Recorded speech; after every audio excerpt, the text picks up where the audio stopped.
Hello বন্ধুরা, good evening. কেমন আছো সবাই? আশা করছি ভালো আছো, আর আমরাও বেশ ভালো আছি। তো আমার নতুন আরও একটি ভিডিওতে তোমাদের সবাইকে স্বাগত জানাচ্ছি। তো এখন সন্ধে হয়ে গেছে, আসলে ঘুমিয়ে পড়েছিলাম।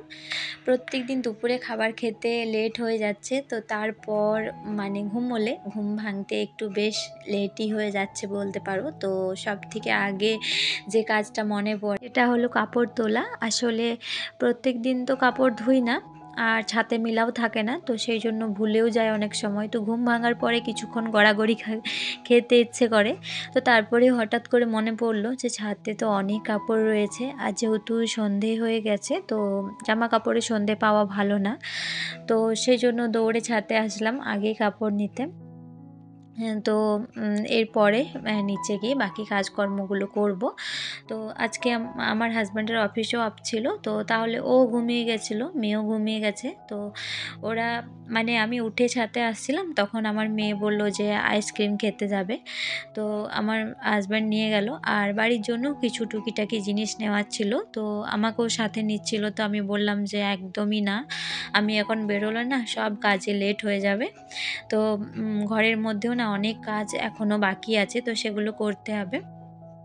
আর এখন হচ্ছে এই যে গরম পড়বো হচ্ছে, এখন দই আনা হচ্ছে। তো দইয়ের সাথে একটা দুটো আইসক্রিম আনা হচ্ছে বলে না আমার মেয়ের আবারও আইসক্রিমের প্রতি নেশা বেড়ে যাচ্ছে।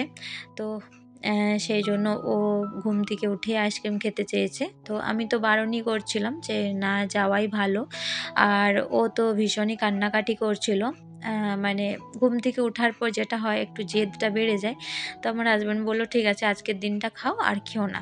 তোমাদের সাথে গল্প করতে করতে আসল টপিকটাই ভুলে যাচ্ছি। আসলে আজকে তোমাদের সাথে যে টপিকের উপর ভিডিও বানাবো সেটা হচ্ছে, দেখবে সংসারের কাজগুলো গুছিয়ে পরিপাটি করে করলে মনের মধ্যে একটা আলাদাই তৃপ্তি হয়। তো সেই তৃপ্তিটা না বলে বোঝানো যায় না।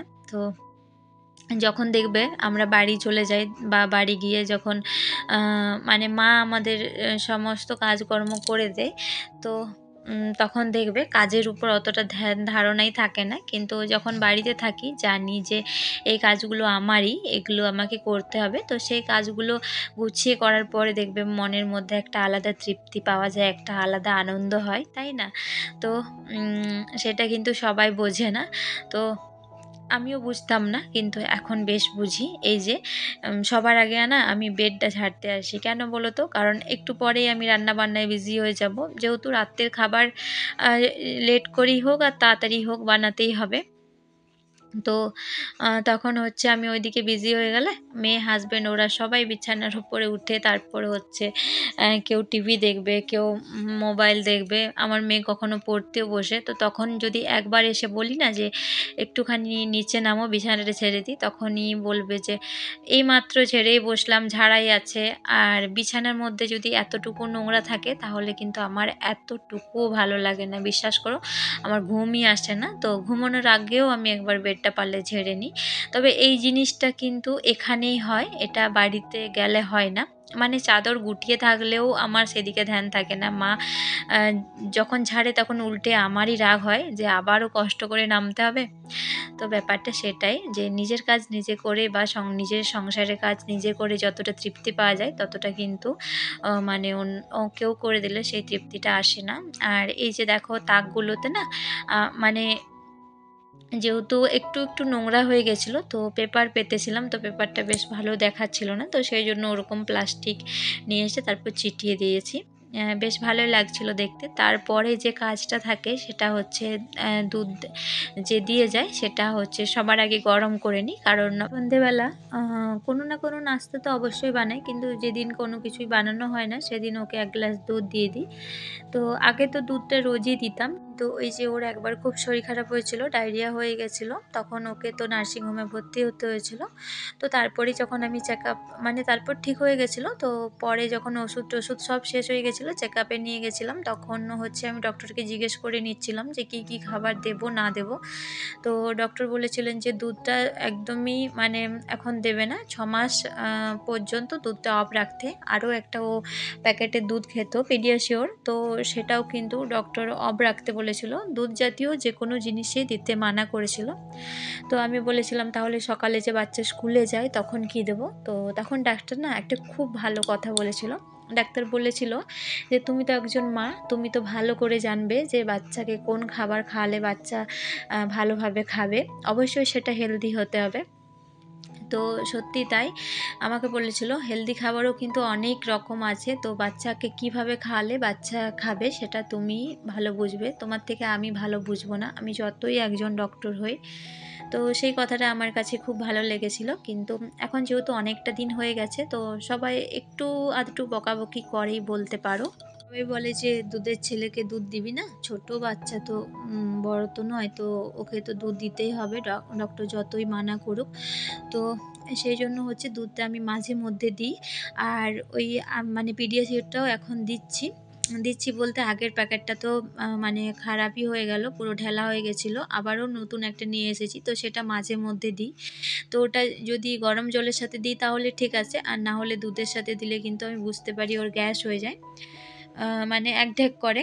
আর দুধটা দিলেও হচ্ছে ও ঠিক করে হজম করতে পারে না, আমি বুঝতে পারি। তো সেই জন্য রোজ দুধটা দিই না, মাঝে মধ্যে দিয়ে থাকি।